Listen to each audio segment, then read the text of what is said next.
Houve uma época em que um imponente mosteiro, situado numa região da China, abrigava cerca de 500 monges.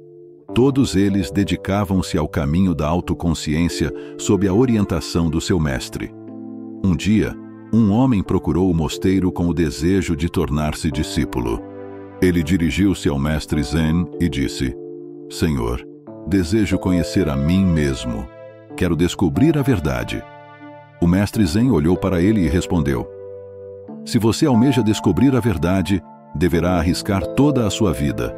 Pode levar uma existência inteira para atingir tal conhecimento, e mesmo assim não há garantia de alcançá-lo nesta vida.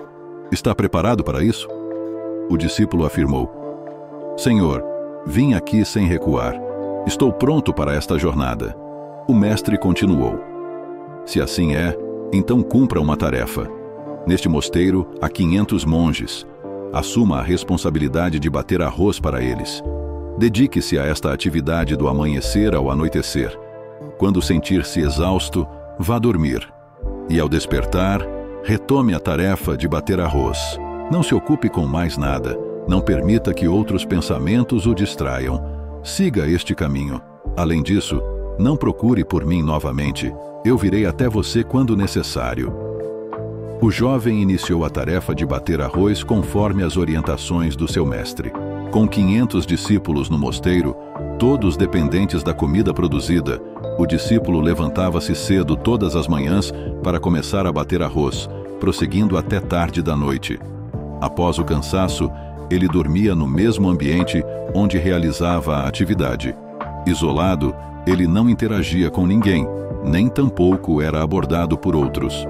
Durante os primeiros meses, enquanto batia o arroz, sua mente era invadida por uma miríade de pensamentos. No entanto, quando esses pensamentos não encontravam novos estímulos, gradualmente se dissolviam. Com o tempo, seus pensamentos diminuíram em frequência e intensidade. Após alguns anos, ele chegou a esquecer até mesmo o seu próprio nome. Permanecia em silêncio, concentrado na tarefa de bater arroz, em um estado livre de pensamentos.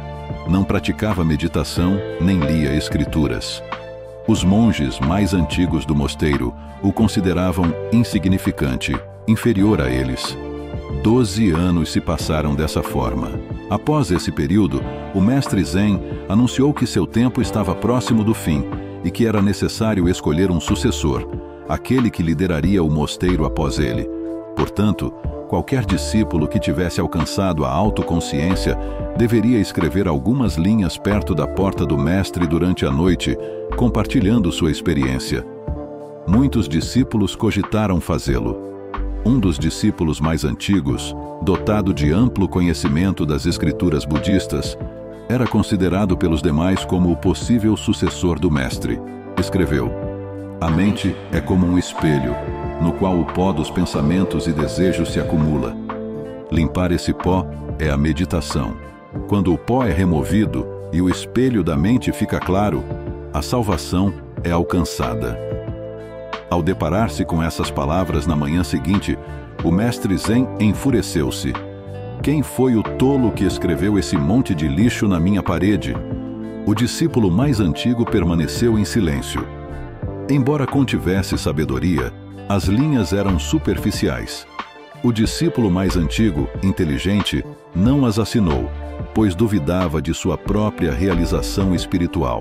O mestre rejeitou categoricamente as linhas, surpreendendo a todos. O incidente tornou-se tema de discussão no mosteiro. 2 discípulos aproximaram-se do discípulo que havia chegado 12 anos antes e dedicava-se incansavelmente à tarefa de bater arroz. Após ouvirem a conversa dos outros monges, ele sorriu suavemente. Surpresos, os 2 discípulos questionaram o motivo do seu riso.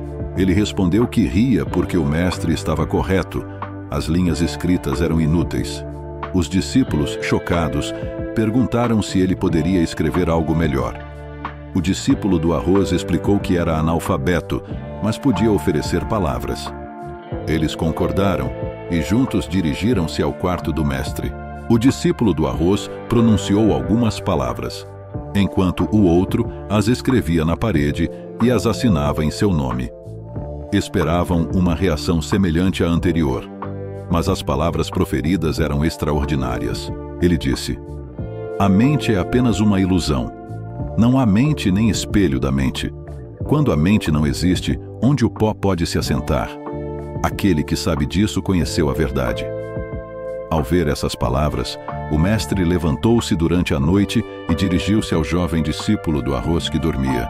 Ao acordá-lo, entregou-lhe seu bastão e vestes, proclamando-o como seu sucessor. No entanto, instruiu-o a deixar imediatamente o mosteiro e a afastar-se, pois sabia que outros monges poderiam ameaçá-lo. Reconheceu que ele havia alcançado a iluminação enquanto batia arroz, garantindo-lhe que onde quer que fosse, as pessoas o procurariam, pois a fragrância de uma flor em flor se espalha por todos os lugares. O discípulo do arroz reverenciou seu mestre e partiu naquela noite. Se analisarmos nossas vidas, perceberemos que muitas pessoas acreditam que a meditação só pode ser praticada em meditação sentada, mas isso não é verdade. A meditação pode ser praticada enquanto caminhamos ou realizamos qualquer trabalho. O verdadeiro significado da meditação é estar totalmente imerso na atividade que estamos realizando, a ponto de perdermos a consciência do nosso próprio corpo, assim como o discípulo do arroz que estava tão absorvido na tarefa de bater arroz que perdeu a noção de si mesmo e alcançou a autoconsciência. Sua atenção e até o próximo encontro. Da mesma forma, o Zen implica estar totalmente presente no momento presente, sem pensar em nada, pois a mente existe apenas quando há pensamentos. Quando os pensamentos cessam, a mente também desaparece, deixando apenas o verdadeiro eu. Não é necessário praticar outras formas de espiritualidade para conhecer nossa verdadeira natureza. Basta perdermos-nos completamente na atividade que estamos realizando, transformando o trabalho em meditação. Espero que este texto tenha sido útil e tenha acrescentado algo à sua vida. Este é o propósito do caminho do sábio. Agradeço por sua atenção e até o próximo encontro.